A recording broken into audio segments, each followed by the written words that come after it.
we are ready to get underway in Lesson 17. In our short History of Israel study, we are coming to the end, or getting close to the end of our study here. I told you, I think, at the beginning of this series that I anticipated at least 16, 17, or 18 lessons. And that's what I was aiming for. This is the 17th lesson already, and I think, to be fair to the fifth course of punishment that we are now in, and to be able to give a proper brief survey of the scope of that fifth course of punishment that leads up to the conclusion and fulfillment of God's plan and purpose with the nation Israel on this earth, with the establishment of the kingdom of heaven out there, as we have it illustrated on our timeline here. I think we'll need to at least extend to one, if not two more lessons beyond the 18th. This is the 17th lesson. There'll be an 18th lesson, and it looks like now at least a 19th, and maybe just to do the proper job, a 20th. But that looks like it right there. 20 hours for this brief, short history of the nation Israel, this survey of God, the outworking of God's plan and purpose of the nation Israel, covering primarily time past in God's dealings with Israel. Also, of course, we'll get to talk a little bit more about today, now, in this dispensation of Gentile grace. Israel's program has not been abandoned. God has not cast away his people. He has temporarily set their program aside, and their fullness awaits the resumption of God's program with them after this dispensation of grace is concluded. We'll talk about that in a little bit. But then we want to look at the resumption of the program with Israel, what's yet to come, and look at those things that pertain to the day of the Lord's wrath, and then a brief look at the glory of Israel's kingdom on this earth, and what it means once again to this earth, and what it provides for in connection with fulfilling what God originally intended back there with man on this earth in Genesis 1 and 2, and the destruction of the satanic plan of evil, and its implementation on this earth when Satan became the prince of this world, as recorded back there in Genesis chapter 3. But now we need to get back once again to the details of this fifth course of punishment, and begin to get a good grasp upon the structure of the entirety of that fifth course, the scope, as you keep on hearing me talk about, the scope of the fifth course. And we know the basic breakdown. We realize that there's more than the Babylonian captivity to it. That's only the first installment. And now we're ready to get into an appreciation for the other installments, to be able to lay it out on the timeline we have on the board there, and then to be able to look at each one of the installments and finish up our survey in that manner. This is lesson number 17 once again. I'll take our lesson number off the board there. Expose, therefore, the entire fifth course of punishment picture and illustration we have on the back here. Keep in mind, once again, that that's what this timeline is now. That's not an entire timeline anymore. We're just starting now from the big number 5 there being the fifth course of punishment. And we've covered all the previous courses, and we're just zeroing in now on that fifth course all the way out there until that kingdom gets itself established. And the dispensation of Gentile grace is what we live in today as the interruption in God's program with Israel, and the temporary suspension, therefore, of those dealings that God has with his nation Israel. Well, I want you to take your Bibles here and turn with me to Daniel chapter 2. It's going to be the book of Daniel now that we're going to focus upon in this lesson and in really the rest of our study. We'll be using Daniel as the base, so to speak. Leviticus 26 has been the base for everything up until this point. And we're not abandoning Leviticus 26 at all. We understand that beginning in verse 27 there of Leviticus 26 and on to the end of the chapter, you're dealing with the things pertaining to the fifth course of punishment. We saw how that sitting back there in Leviticus 26 is information that lets you understand that the desolation of the land, letting it enjoy her Sabbaths, and the people being in a captivity state outside the land, that everything the fifth course calls for isn't going to be fulfilled in the duration of time that allows the land to enjoy her Sabbaths. At that time, a time schedule wasn't given for that aspect of things. 2 Chronicles 36, as we've seen, through Jeremiah the prophet, making reference to Jeremiah the prophet, through Jeremiah was given the information regarding 70 years, 70 years, for the laying desolate of the land to enjoy her Sabbath. Leviticus 26 lets you understand, though, that there's going to be more to the fifth course of punishment than just that. There's going to be the generation that even follows that, the children that are born out there in the captivity, that are going to live beyond the 70 years of that captivity, are still going to be under the effects of that fifth course of punishment. The pining away concept, the prolongation and duration concept is there. But there's also the issue of the fact that God's looking for a time under that fifth course of punishment in which he will confront the nation with their uncleanness and their rebelliousness and their contrariness to him, and look for them to confess their iniquities and confess their sins, the sins of their fathers.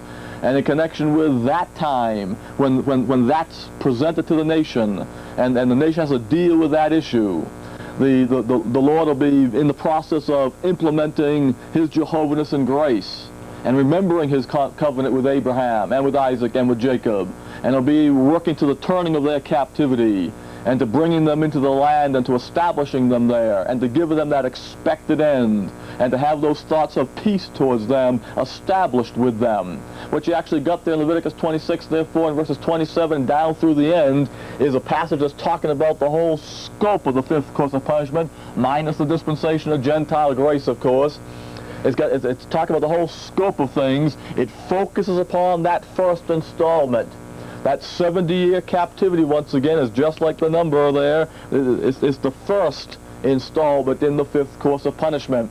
But as it goes on, it gives you a general outlook on things, and how that ones are still going to be in captivity for as long as this fifth course lasts. There's going to be oppressions and afflictions that Israel's going to experience. Other nations and other kings were going to serve themselves of them beyond just Babylon there. And that was going to continue on. But there was going to be a time that God was looking for. In fact, hold your place here in Daniel 2. Let's take one quick look back to Leviticus 26 and get an appreciation for that, because it's a major marker in the fifth course of punishment. And we'll be dealing with it as we go along here. And I just want you to notice it now, and docket it in the back of your mind, or write it down in your notes, and get an appreciation for this. Leviticus 26, once again, and pick it up here now in verse 40. Once again, from verse 27 down through verse 39 there, you got the general scope of things under that fifth course, with that prolongation concept there and the pining away issue. And now verse 40 comes along and says, if they shall confess their iniquity and the iniquity of their fathers with their trespass, which they trespassed against me, and that they also have walked contrary unto me, and that I also have walked contrary unto them, and have brought them into the land of their enemies. There's going to be an acknowledgement once again upon the issue of the worthiness of having come under that fifth course of punishment, and see that this issue here still has them out there in their enemies' lands, and it's beyond that land laying desolate there for the 70 years issue. Then verse 42 says, in the middle of verse 41, if then this uncircumcised heart be humbled, and they then accepted the punishment of their iniquity, then will I remember my covenant with Jacob, and also my covenant with Isaac, and also my covenant with Abraham. Will I remember, and I will remember the land. The land also shall be left of them, and shall enjoy her Sabbaths while she lieth desolate without them. And they shall accept of the punishment of their iniquity, because they despised my judgments, and because their soul abhorred my statutes. And yet for all that, when they be in the land of their enemies, I will not cast them away, neither will I abhor them to destroy them utterly, and to break my covenant with them, for I am the Lord their God. But I will for their sakes remember the covenant of their ancestors, whom I brought forth out of the land of Egypt, in the sight of the heathen, that I might be their God. I am the Lord. And I want you to notice that last part there in verse 45 once again. I'll for their sakes remember the covenant of their ancestors, when I brought out of the land of Egypt. I am the Lord issue. There's God's Jehovah-ness once again. And this time the stress at the end here, I'll remember because I am the Lord. That's the same concept once again that Israel was first confronted with when Moses came into the land of Egypt. They were sent there by God into Egypt to deliver them and to bring them out. The two aspects of God's Jehovah's name once again. The timelessness issue that stressed the faithfulness to his promises, and that time's not a factor in connection with him fulfilling his promises, and that he remembers regardless of how much time goes by. That was the first thing Moses stressed once again to Israel, and that generation, once again, the children of Israel. 400 years had gone by since that promise was given to Abraham concerning bringing them out and so forth, and they had every right, so to speak, to wonder about that as far as the human perspective goes. But God stressed the significance of his name Jehovah for what it meant first and foremost, that timelessness is an issue with him. Time is not a factor to him. It causes him no problems at all. And he doesn't forget, he remembers. And that's the way things were put to them and so forth, and that was stressed to them.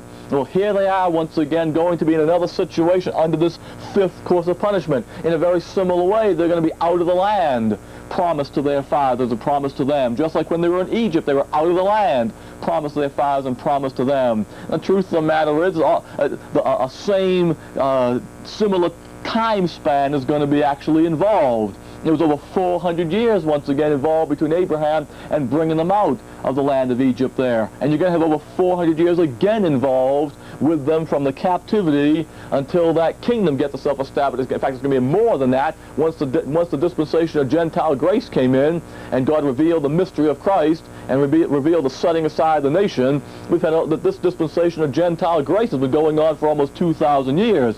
That aspect of God's Jehovahness regarding timelessness and everything, if that was a critical issue to the folks in Israel's program back when the Lord was here, how much more of a critical issue is it going to be when the program resumes with the remnant out there? But forget about that, or just set that aside right now. That's the issue of the dispensation of grace and the resumption of the program isn't what I'm focusing upon. But what I'm saying to you once again out of Leviticus 26 is that God's looking out at the scope of the fifth course of punishment, and he sees the issue of that aspect of his Jehovahness once again being a major factor. And the issue of remembering that covenant once again being a major factor. And that indicates to you all that much more that he's got in mind there for that fifth course of punishment, much more than just 70 years. In fact, there could be folks who are still alive who were part of that, who were part of the invasion, were partakers of the invasion there under Nebuchadnezzar, and were taken out of the land. Daniel, for example, is a perfect example of that. Daniel was a young man taken out when the invasion took place. He lived through the 70 years, and we get to chapter 9 there in Daniel. The 70 years have gone by, and he's still there. And he wants to know the rest of the time schedule for the fifth course of punishment. He understood something. We'll see it in a bit here in Daniel. He understood from Leviticus 26 not only the fact that the fifth course of punishment is coming upon the nation, and that's what they'd experienced, but he also understood that there was more to it than just the Babylonian captivity. And he understood that by seeing things we've been looking at there. He understood the prolongation concept and the pining away. And he understood what we just read in verses 40 and following there, and the aspect of the faithfulness of God to his promises, and the fact that a long span of time would be involved in which that would become something that Israel would begin to wonder about. And that they'd have to be impressed by the doctrine of Leviticus 26 and brought back to that first aspect of God's Jehovahness, the timelessness and his faithfulness to his promises. But what I'm after also in connection with that is the issue there in verse 40 of Leviticus 26, where he looks for if they confess their iniquity and the iniquity of their fathers. There's a time under the fifth course of punishment that's a very special thing, and when it comes to pass, really the climactic stage in God's program with Israel begins to be reached. The climactic stage in God's program with Israel is going to come to pass sometime in this fifth course of punishment. The climactic stage isn't the first installment, nor the end of the first installment when Babylon gets initially judged there and the Medo-Persians start to reign. That's not the climactic stage. The climactic stage is what's sitting there in Leviticus 26. And it's when the nation is confronted with their iniquities and they're called upon to confess them and to acknowledge them before the Lord. And I want to tell you right now, folks, so that we could, that's really a prophecy that has John the Baptist's ministry in view. John the Baptist is the one who God raises up to bring that issue to pass there in Leviticus 40. And that's the climactic stage. That's when it commences there in the land in Israel, and that's when it commences in this fifth course of punishment. And I just want you to note that, like I said. You got the general scope there of duration of time. You've got the a climactic marker to look for. I'm just going to put an X on the board there and put the initials JB on the board and put the issue of Leviticus chapter 26 and verse 40 and following as the issue there. And you got that big climactic event to look for. And when that comes to pass once again, God will be in the position where his Jehovahness will be being implemented for the nation. And he'll be remembering his covenant and everything. And he'll be putting the fullness of his Jehovahness in effect. Not only the timelessness fact, but because he's remembering his covenant, he'll be putting into effect also the issue of I am blank what you need me to be. So you can fulfill my plan and purpose out there. And Leviticus 26 and verse 40 there is really talking about the climactic stage in God's program with Israel that's going to come under that fifth course of punishment. And that's a big subject matter in the fifth course of punishment prophets. And the truth of the matter is that climactic stage is what the gospel accounts are all about. Matthew, Mark, Luke, and John, the opening 8 chapters of the book of Acts, record that the beginning of that climactic stage. That climactic stage, once it deals with the installment concept in the book of Daniel, you realize it's composed of the fourth and the fifth installment to this fifth course of punishment, or the last 2 installments to it.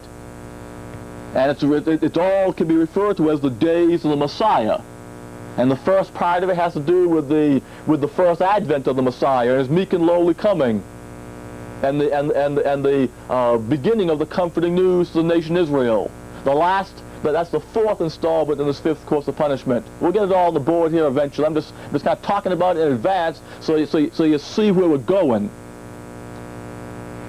The fifth installment is the last part of the days of the Messiah. And that's not his coming in connection with that, and his actions in connection with that are not meek and lowly. But that's the day of his wrath. He arises to judge his people and to avenge his cause with them. And it's not meek and lowly at all. He executes judgment. And he comes at the end of that time in power and great glory. And he destroys the satanic plan of evil on this earth, delivers his believing remnant, gathers together unto himself, and gives it the kingdom by his grace. But his Jehovahness, once again, will be implementing everything that needs to be done so his nation gets that kingdom out there. Once he begins to confront his nation with the issue of Leviticus 26 and verse 40. And during that time, he'll function as the Redeemer, and then he'll function as the Deliverer, the Avenger, the King, and the Blesser there. Well, like I said, we're not going to be focusing now on Leviticus 26 really anymore. We're going to be focusing upon the fifth course of punishments that God has allowed to provide all the details needed to understand regarding that fifth course of punishment that has the basics set forth back there in Leviticus 26. But that marker of Leviticus 26 and verse 40 is still critical, and you'll see that it comes along, and it's a marker that provides you with an installment understanding. And we'll begin to see that here and everything. Okay, I had to turn, like I said, to Daniel chapter 2. And in this passage in Daniel, Daniel is the prophet, once again, that God raised up in the fifth course of punishment.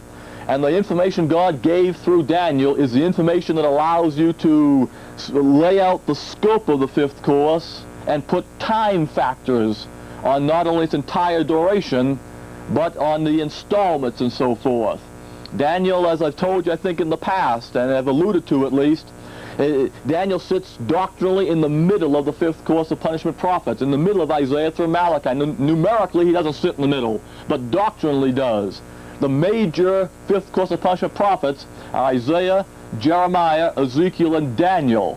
Doctrinally and space-wise, they account for the greatest amount of information conveyed by God through those fifth course of punishment prophets and pertaining to the fifth course. Daniel sits in the middle of them all doctrinally. And everything that is said surrounding Daniel is like spokes on a wheel, with Daniel being the hub. And the spokes come in, they touch a point on the hub, and they touch a point out there on the rim. And they touch a point out there on the rim in Isaiah through Malachi.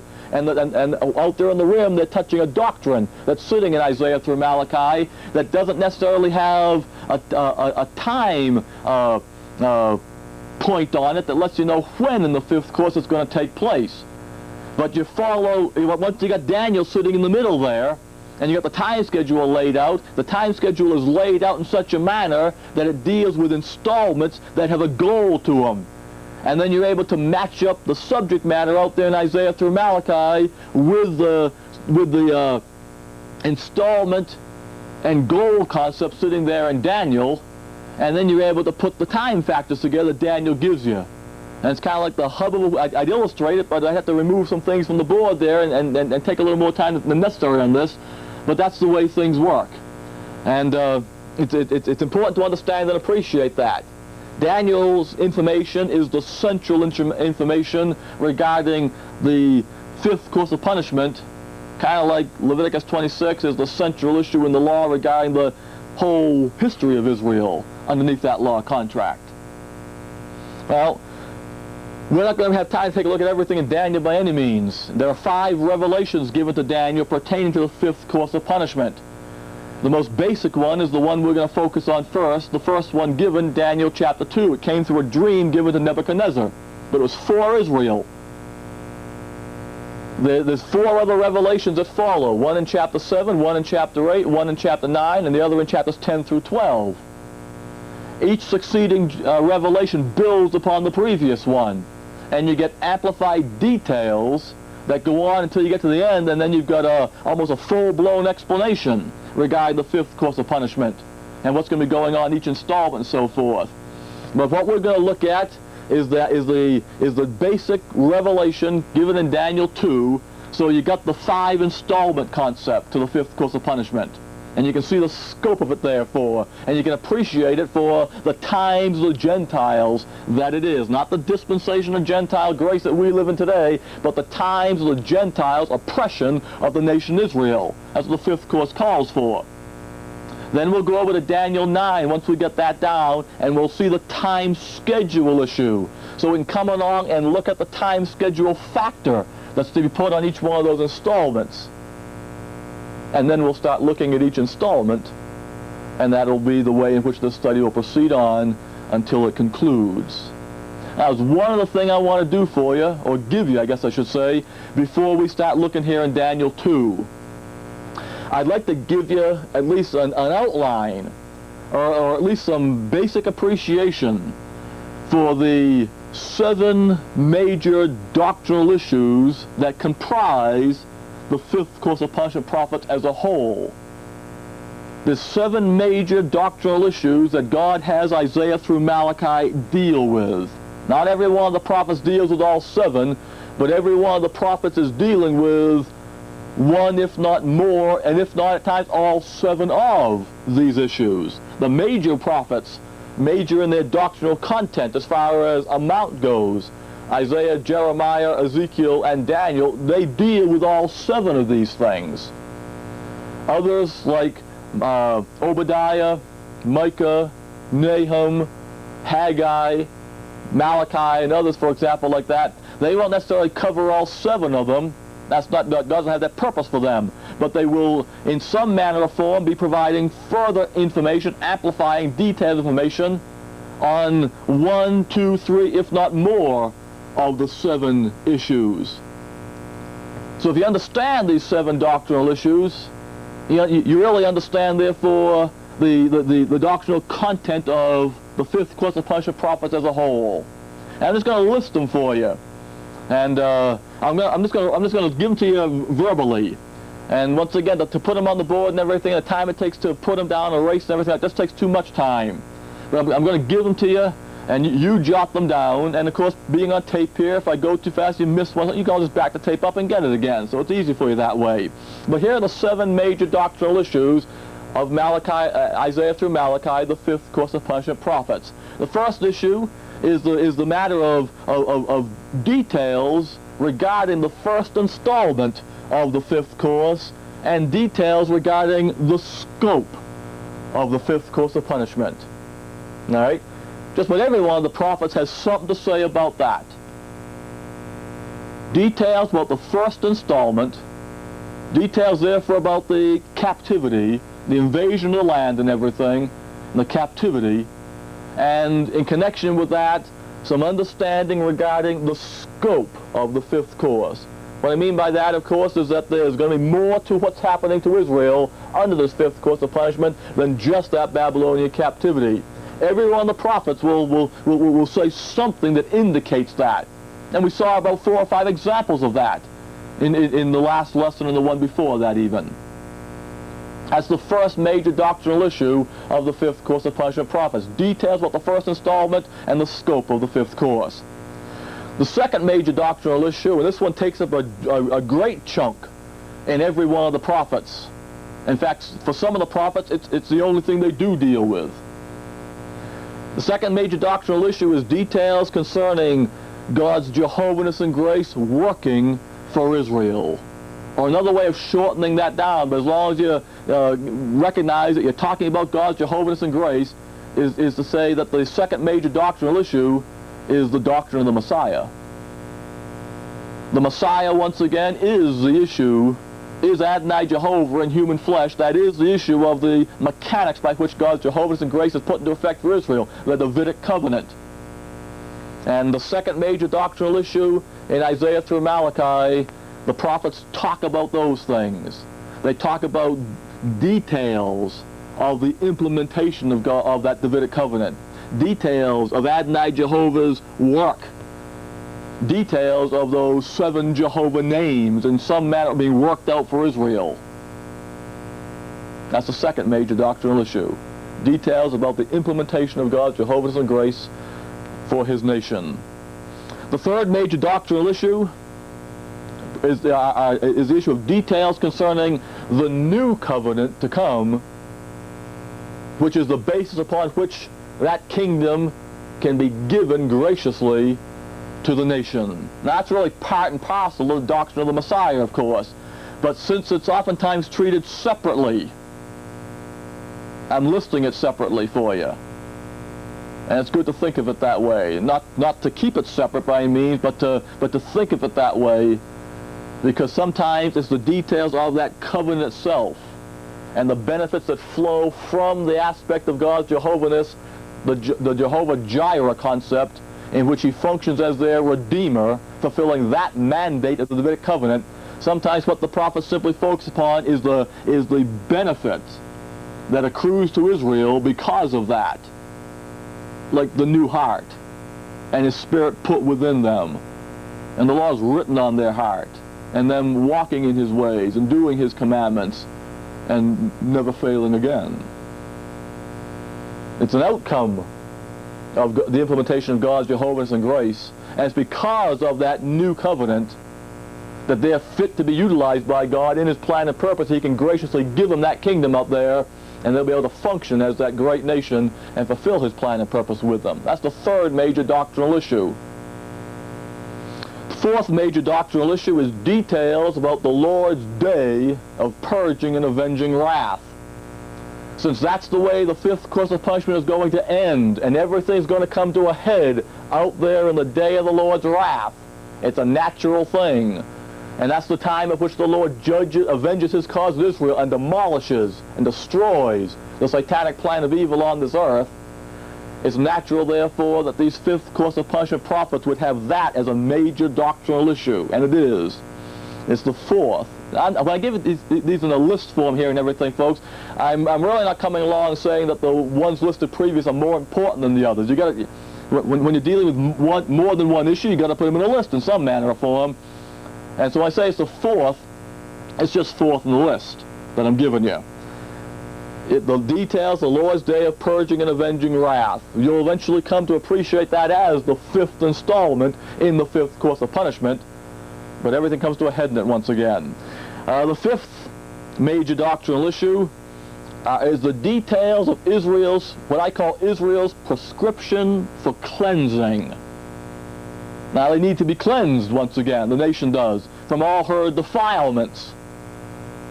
And there's a prescription for cleansing that God will put into effect. And the remnant concept, the remnant of Israel that the prophets speak about and everything, will come out of that prescription for cleansing. What I just mentioned to you as a marker there, Leviticus 26, a major issue in that fifth course of punishment. Leviticus 26, verse 40 and following, with John the Baptist and the confessing of Israel's iniquities and so forth. Truth of the matter is, that's when the prescription for cleansing that God speaks about in the prophets, in the fifth course of punishment prophets, like Isaiah, Jeremiah, Ezekiel, and Ezekiel 36, for example. That's when that prescription for cleansing begins to be administered to the nation. John the Baptist, the priest that he is. His father Zacharias was a priest, he's his son, he's a priest also. And he begins to administer that prescription for cleansing. That's what the baptism of repentance for the remission of sins is all about there. It's the initial aspect of that prescription for cleansing. And that's all laid out foundation-wise, Leviticus 26, application-wise, in fifth course of punishment prophets like Ezekiel and Malachi.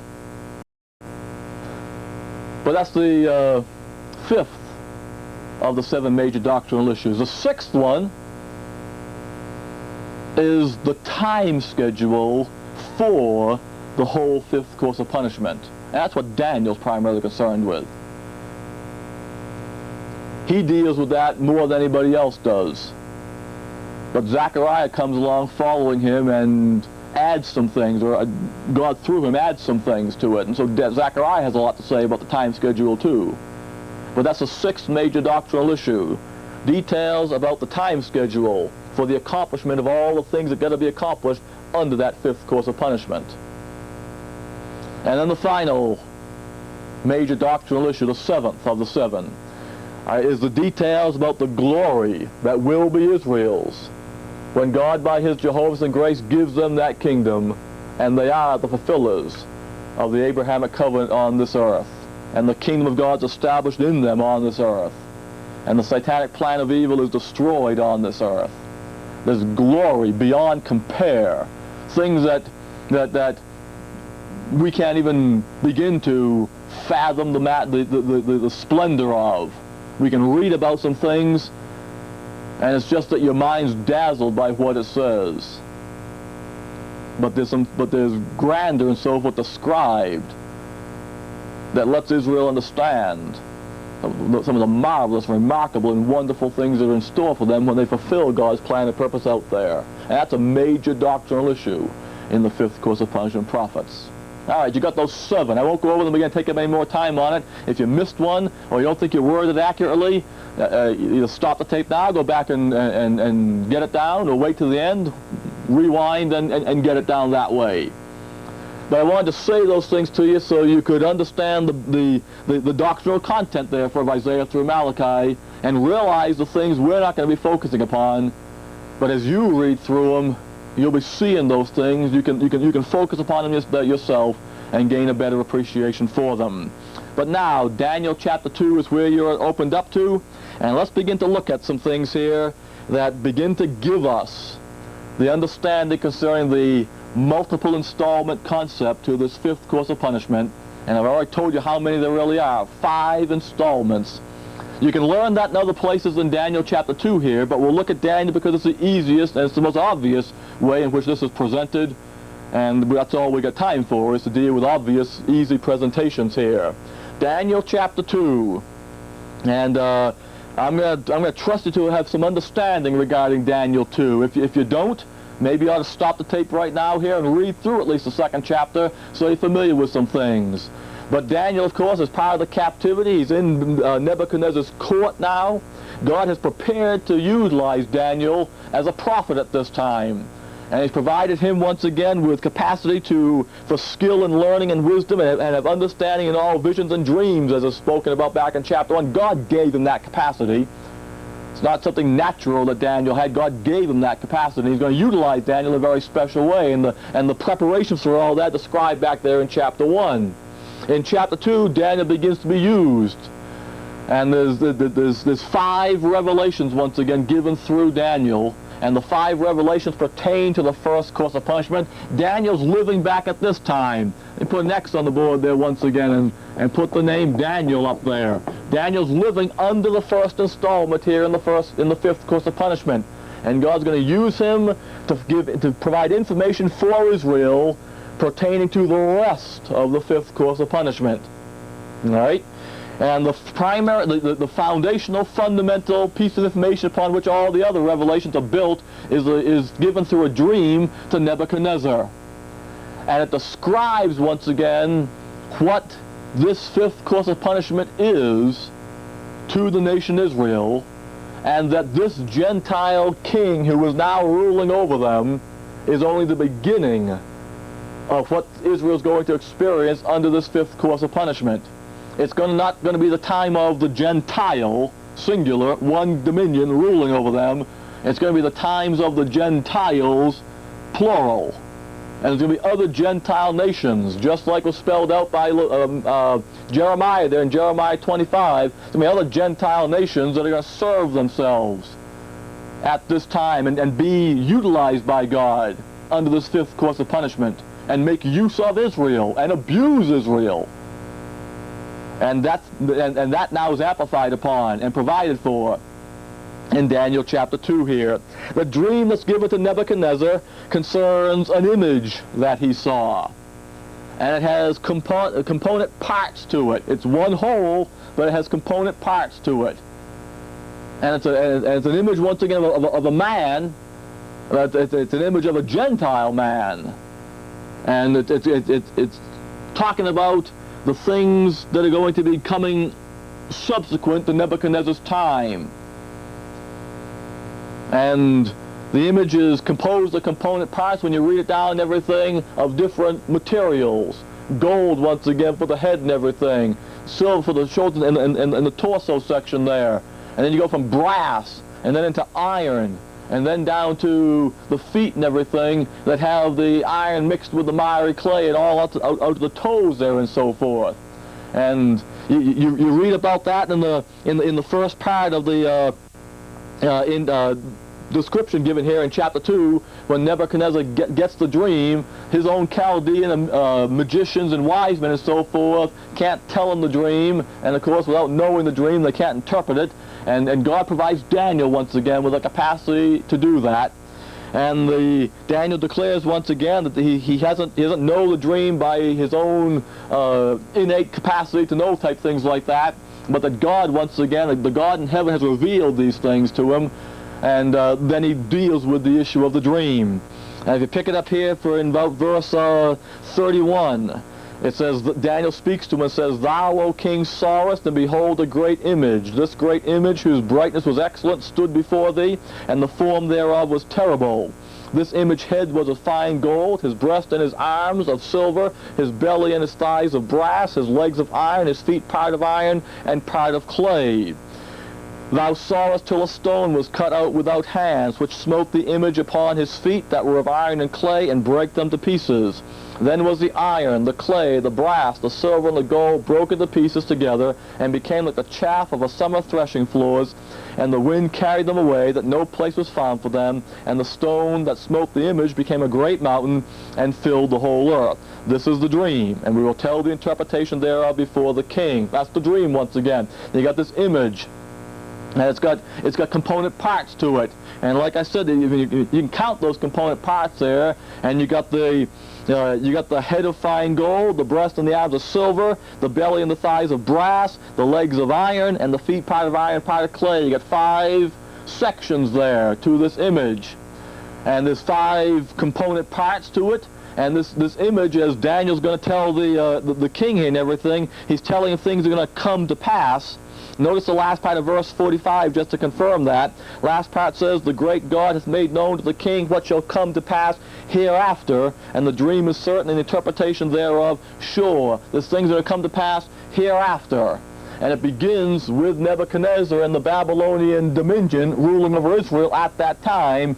And he's going to be described as that head of gold, and then there are things that are come hereafter. The things are going to follow and everything. What you've got therefore really is this image once again, with its component parts, is representing units of issues that are going to be following, that include Nebuchadnezzar, but they're going to follow him, leading up to the God of heaven, like verse 44 is going to say, setting up his kingdom on this earth and having it be an everlasting dominion, and that being the fulfillment of God's plan and purpose with the nation Israel. Now what you got here, therefore, is the scope, really, of the fifth course of punishment.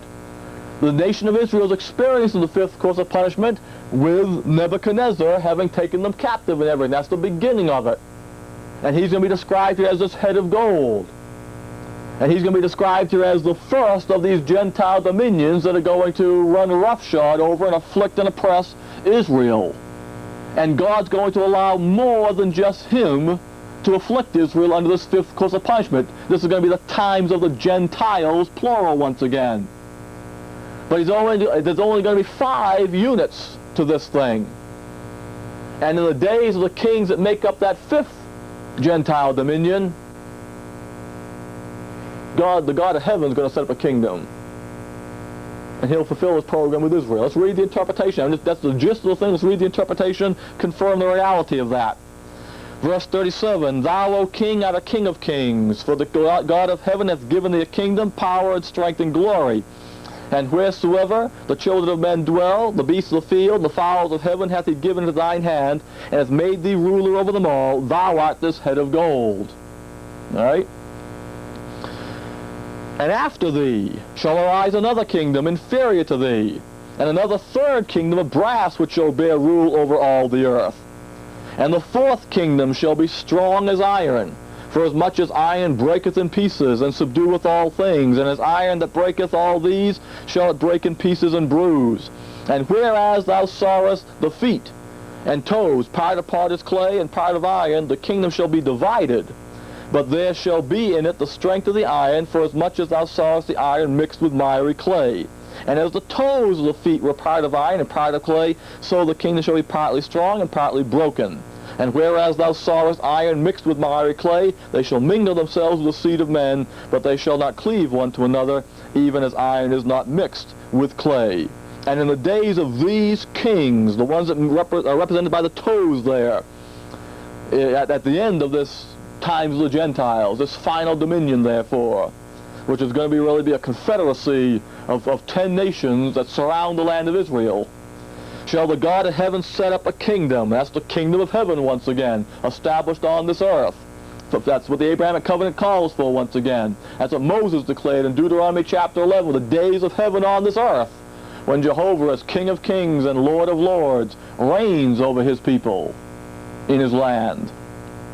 And it's a kingdom which shall never be destroyed, and the kingdom shall not be left to other people, but it shall break, and that's Isaiah chapter 9. The dominion of the kingdom is great once again, and its increase, there shall be no end. And it's not going to be left to other people, and it's never going to suffer once again of the policy of evil, the plan of evil, at all. But it shall break in pieces and consume all these kingdoms, destroying the plan of evil on this earth, and destroying the prince of this world, the usurped prince of this world. And it shall stand forever. For as much as thou sawest that the stone was cut out of the mountain without hands, and it's not a human endeavor on this one, it's a divine endeavor. The God of heaven does it once again. And an uncreated being comes down as Adonai Jehovah, and flushing himself the lion seed of David, the Messiah once again, who's in view here. It was cut out of the mountain without hands, and it brake in pieces the iron and the brass and the clay and the silver and the gold. And that's by that being in the vision there, that illustrated the destruction that Daniel says is going to take place there. And once again, the God of heaven, the great God, hath made known to the king what shall come to pass hereafter, and the dream is certain, and the interpretation thereof sure. There's a lot to this, folks, that we could spend some time on. As I told you, I think it made some comment on anyway in connection with our more detailed study of this here in Calgary. Right now, at the present time, I'm making this tape for you. We're still involved in Daniel. We're still involved in the 5 revelations given to Daniel regarding the fifth course of punishment, and we've had 30-plus hours in Daniel itself already. And there were a multiple of hours just spent here in this first revelation, laying the foundation properly and getting it down sure and certain in our own understanding. as Daniel declared to Nebuchadnezzar, that the dream is certain and the interpretation thereof sure. We're not going to have time to hit much of anything in connection with this outside of just noting the fact that you got the basic scope of the fifth course of punishment here, and this is where the 5 installment concept primarily comes from. It's supported in other places, but the primary delineation of it is sitting here in Daniel 2 and built upon throughout the rest of the Revelations. I want to put that on the board for you now and get the 5 installments down and provide us with the capacity to build upon it and deepen our appreciation for it. Once again, the 5 components to this image.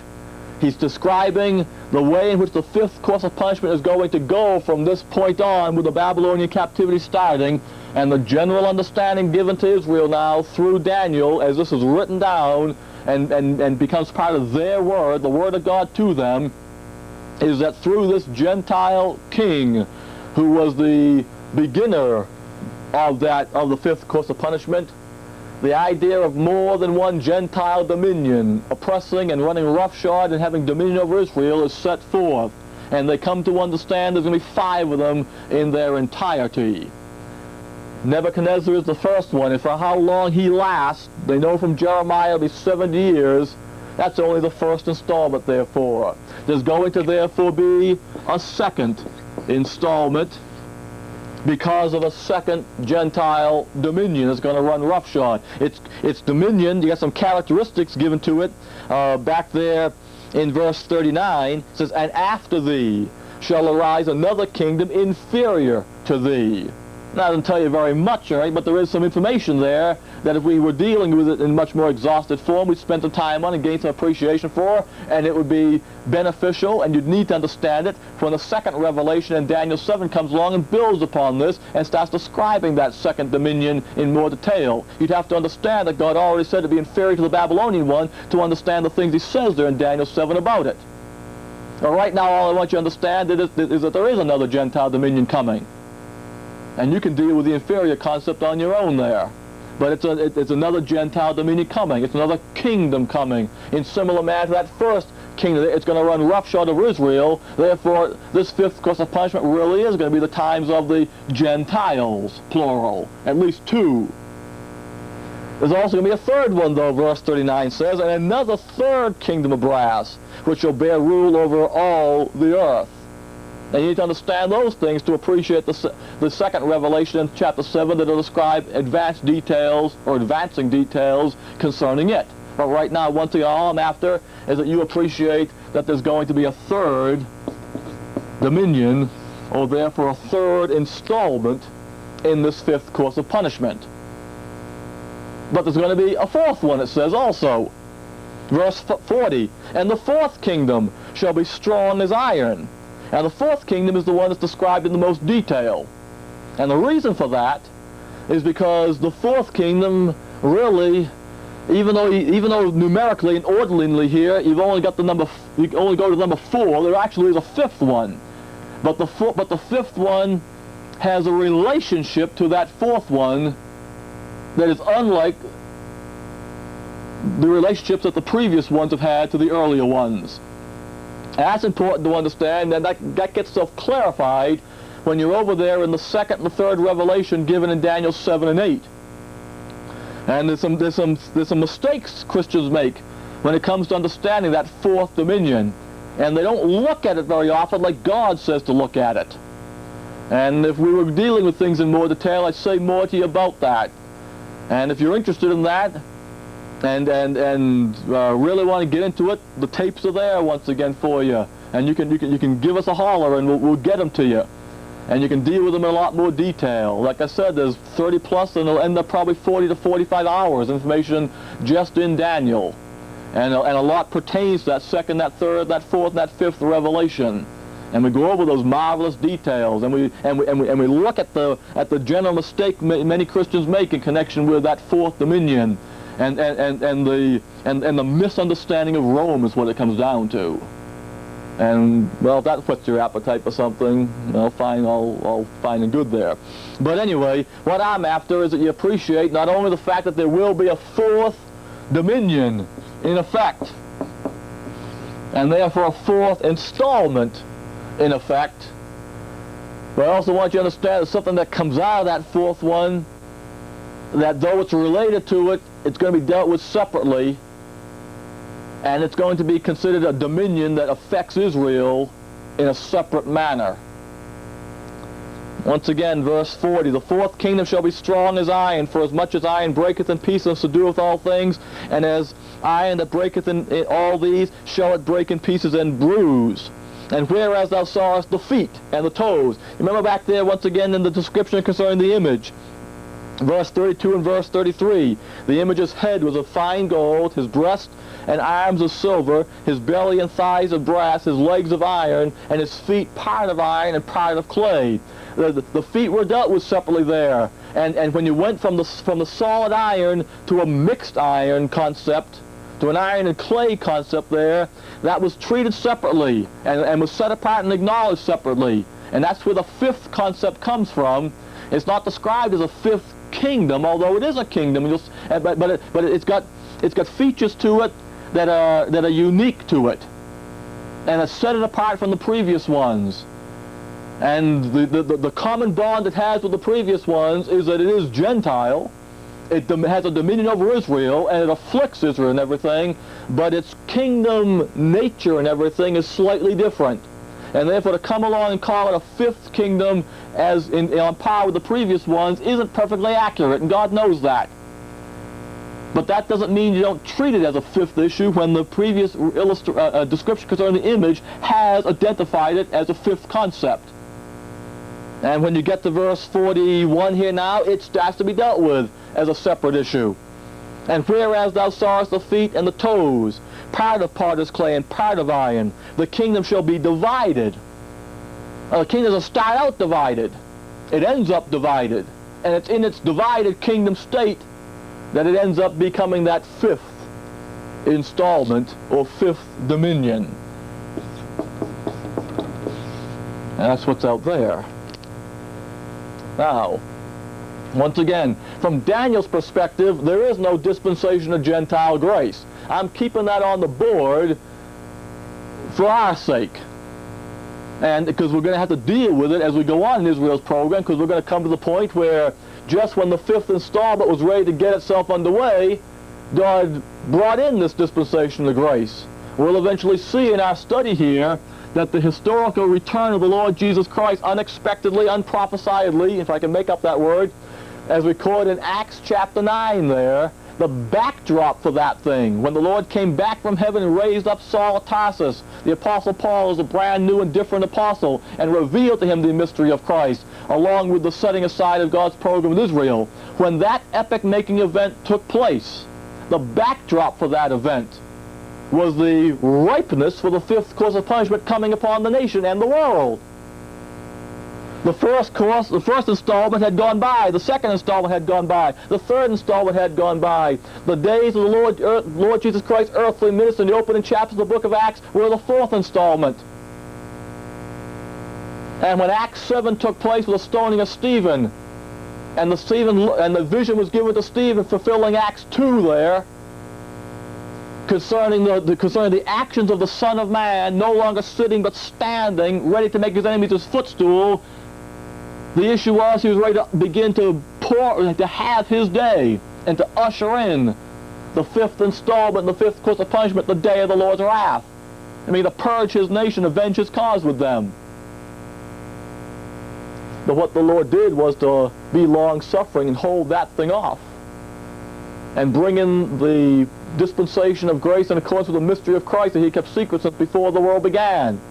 Raised up his brand new apostle, revealed it to him, and explained the interruption, temporary suspension of his program with Israel because of this. But the dispensation of Gentile grace which we live today, folks, at the point of interruption in God's program with Israel that this dispensation of grace is between that fourth and that fifth installment.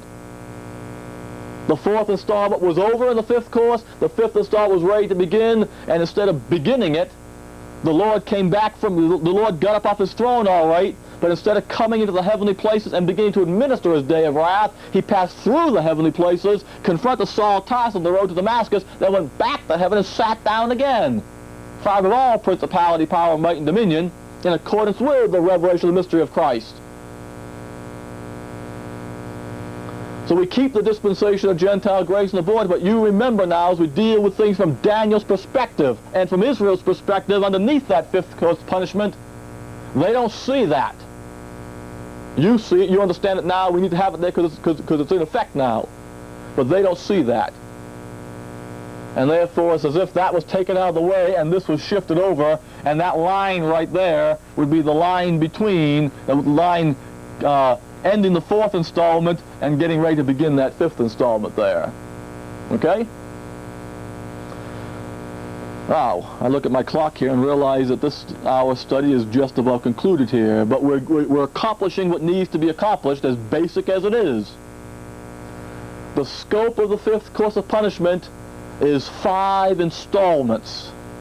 5 installments that have Gentile dominions ruling over and affecting Israel.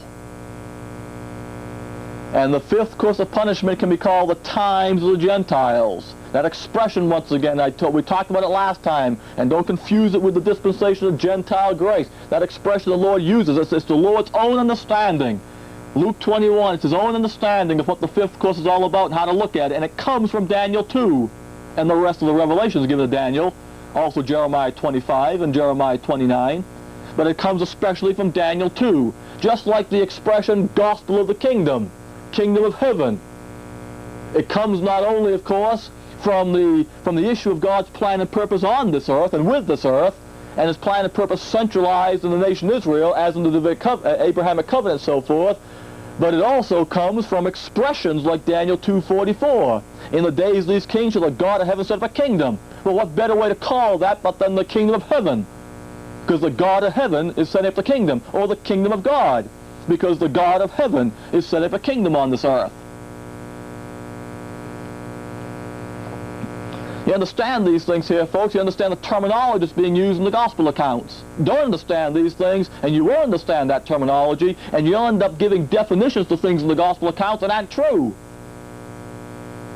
And that's a thing that plagues Christianity today. You know, the majority of Christians, when they think of the gospel of the kingdom, they think it's the gospel that God wants proclaimed in this dispensation of grace. They think it's talking about how to go to heaven. Or they think it's talking about a spiritual reigning of God in men's hearts. And that's a bunch of baloney. That's not what God says at all. But that's Christians, and oftentimes people who aren't even regenerated coming along and in ignorance handling the Word of God. And it bears bad fruit. And it bears the fruit the policy of evil once bared, both in Israel's program and today. The one thing the satanic policy of evil wants to have take effect with Christians today is doctrinal confusion,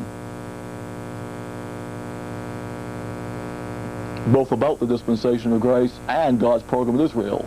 Truth of the matter is, what the satanic policy of evil wants to have you as a Christian doing today is trying to live your Christian life as if you were an Israelite. It wants you trying to following God's program with Israel.